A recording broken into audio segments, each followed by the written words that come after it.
Future Poetry, Part 2. Chapter 4. The Soul of Poetic Delight and Beauty. The light of truth, the breath of life, great and potent things, though they are insufficient to give poetry the touch of immortality and perfection, even a little of which is enough to carry it safe through the ages, unless the soul and the form of delight and beauty take possession of the seeing of truth and give immortality to the breath and body of the life. Delight is the soul of existence, beauty the intense impression, the concentrated form of delight, and these two fundamental things tend to be one for the mind of the artist and the poet, though they are often enough separated in our cruder vital and mental experience. These twin powers meet, make a consonance of the perfect harmony of his work, and are the first deities he serves. All the others only group themselves about them, strive to be admitted to the soul of delight and privilege of beauty, and have to make themselves acceptable to them before they can mix them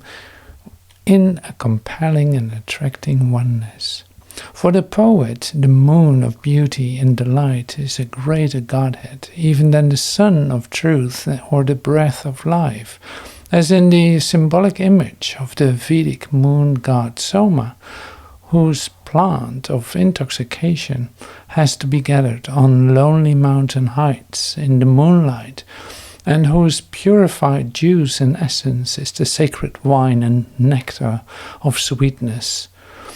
rasa madhu amrta, without which the gods themselves could not be immortal. A lightest trifle, if it manages to get itself saturated with this sweetness of poetic delight and beauty, will be preserved for its sake, while the highest strenuous labor of the thinking mind and the most forceful assertion of the life power, if deprived of or deficient in this subtlest immortalizing essence, may carry on for a time, but soon drops, grows old, sinks into the gulf of oblivion, or has at most a lifeless survival and belongs to the dead history of literature, not to its eternal present. But beauty and delight, whatever form it takes, for we may speak here of the two as one, has an unaging youth, an eternal moment, an immortal presence. The imperative instinct for beauty and aesthetic demand which set that among the first needs, and was not satisfied with anything else if this were neglected or put second in importance, are now things that are almost lost, nowhere general to the human mind, but once they were the sign of the poetic and artistic peoples, and the great ages of art and poetry and supreme creation. The ancient communities who created those fine, many-sided cultures, which still remain the fountainhead of all our evolving civilization, had the instinct for beauty, the aesthetic turn of the temperament and formation of the mind almost, it would seem, from the beginning, planted in their spirit and their blood, coloring their outlook so that even before they got the developed intellectual consciousness of it, they created instinctively in the spirit and form of beauty, and that is quite half the secret of the compelling and attractive power of the antique cultures. The earliest surviving poetry of ancient India was philosophical and religious, the Veda, the Upanishads, and our modern notion tend to divorce these things from the instinct of delight and beauty, to separate the religious and philosophic from the aesthetic sense, But the miracle of these antique writings is their perfect union of beauty and power and truth. The word of truth coming out spontaneously as a word of beauty. The revealed utterance of that universal spirit who is described in the Upanishads as the eater of the honey of sweetness,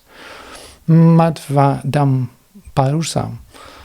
And this high achievement was not surprising in these ancient deep-thinking men who discovered the profound truth that all existence derives from and lives by the bliss of the eternal spirit, in the power of a universal delight, Ananda. The idea of beauty, the spontaneous satisfaction in it, the worship of it as in itself something divine, became more intellectually conscious afterwards, was a dominant strain of the later Indian mind, and got to its richest outward color and sensuous passion in the work of the classical writers, while the expression of the spiritual through the aesthetic sense is the constant sense of Indian art, as it is also the inspiring motive of a great part of the later religion and poetry. Japan and China, more especially perhaps southern China, for the north has been weighed by a tendency to be more external and formal idea of measure and harmony, had in a different way this fusion of the spiritual and aesthetic mind, and it is a distinguishing stamp of their art and culture. The Persian had a sort of sensuous magic of the transforming aesthesis, born of the psychic delight and vision. The ancient Greek did all its work of founding European civilization by a union of a subtle and active intelligence with a fine ecstatic spirit and worship of beauty. The Celtic nations, again, seem always to have had by nature a psychic delicacy and subtlety, united with an instinctive turn for imaginative beauty, to which we surely owe much of the finer strain in English literature. But these spontaneous miracles of fusion end, and in the mind of the later peoples who come in and take possession with a less innate or more derivative culture, the sense of beauty works with a certain effort and is clogged by many heavier elements, which are in conflict with and prevent the sureness of the aesthetic perception. There is in that crude temperament and intelligence a barbaric strain which worships rudely the power and energy of life, and is not at home with the delight of beauty, and the ethical and puritanic strain which looks askance at art and beauty and pleasure, a heavy scholastic or a dry scientific intellectual strain which follows after truth with a conscientious and industrious diligence, but without vision and fine aesthetics. And the modern mind, inheritor of all this past, is a divided and complex mind which strives at its best to get back at the old thing on a larger scale and realize some oneness of its many strands of experience, but has not yet found the right meeting place. And it is besides still laboring under the disadvantage of its aberration into mechanical, economical, materialistic, utilitarian civilization from which it cannot get free, though it is struggling to shake off that dullest side of it, for which a naked and unashamed riot of ugliness could be indulged in without any prickings of the spiritual conscience, but rather with a smug self-righteous in the hideous, the vulgar, and the ignoble. The day when we get back to the ancient worship of delight and beauty will be our day of salvation. For without these things there can be neither an assured nobility and sweetness in poetry and art, nor a satisfied dignity and fullness of life, nor a harmonious perfection of the spirit.